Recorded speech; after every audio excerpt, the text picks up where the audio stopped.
there's a dunk that you'll see on the family side apartments piece that the change in household size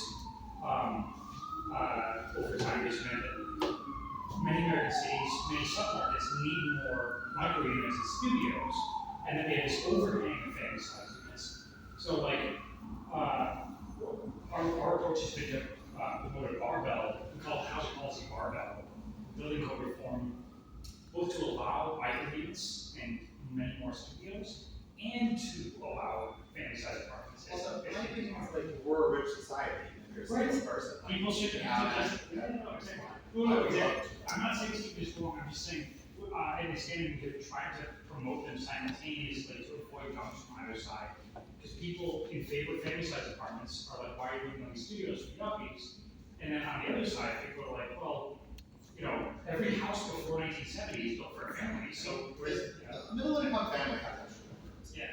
Like it's like become expected, and like in New York, it's like an unimaginable luxury to have an extra bedroom, but like the rest of the country. Yes, no, we should aim higher. It's just in the interim, like 100,000 micro studios in Manhattan would be the fastest way to create family size apartments. It should allow like lots of family housing of all types, but it's become incredibly. And one of the reasons why developers like to build studios in one bedrooms is the 2 and 3 bedrooms just become so inefficient.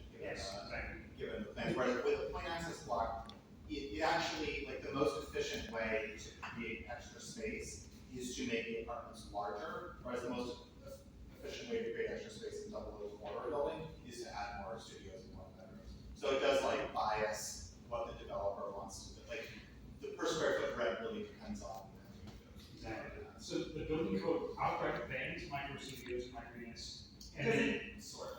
And the then building code makes them exactly. They join the, and then it heavily disincentivizes family size units. Yeah. It's not impossible, but it's very, very heavily disincentivized. And that's why we get large, weird one beds. Yeah. So many large, weird one beds. And yours not even worse than other cities. Right. Other cities We allow up to, is it 6 stories? Yeah, in New York, we do 6 stories on a single 25-foot lot with a single We're story. one of the only US cities that allows these traditional formats up to 6 stories. And we also, at least we don't just, like, some cities design the zoning envelope such that to like build as much as you can build, which of course every developer wants to build as much as they can build in a lot, you actually have to have like windowless bedrooms. Like if you look at like Seattle, like the buildings are like 75 feet deep. And if you just do the math on that and how big of a room it is, like you need windowless bedrooms. Like there's nothing, there's not like a walk-in closet big enough to like fill that space. Yeah, we should take any other questions. And keep an eye on our time. We're good. We have it for a while, and afterwards we're gonna go to a bar around the corner. Who's the bar guy? Who chose the bar? Nick chose the bar. No. So there's a bar right nearby called the Globe Bar, and I was like, oh, that's perfect for a group for globalism. But I think they're gonna be too packed. So where are we going? AWOL, which is right around the corner. But we have the place until 9, so time might be fine. What defines a micro studio? So I still live in 85 square foot apartment. New York City bias, I see below 400 square feet because that was the pre-CQA minimum unit size. Yeah, let's say. How much? What 400 or? Less than 400 square feet. Okay.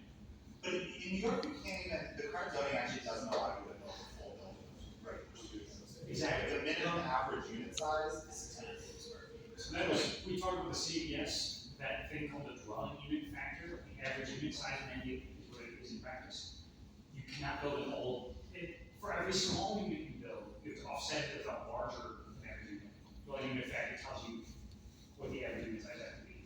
So that's one thing that Mayor Adams does think is politically practical, is all studio buildings, we should at least get some supply for young singles in Manhattan that wouldn't be possible without CBS.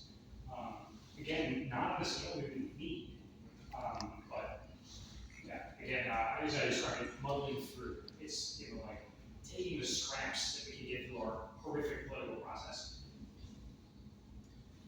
Is it possible to steal man the argument for having these regulations on one side? Like, it seems completely ludicrous to pretty much everyone, but if you're going to steal an argument, what is the justification? And you actually come up follow the. Which ones? Which ones? Either A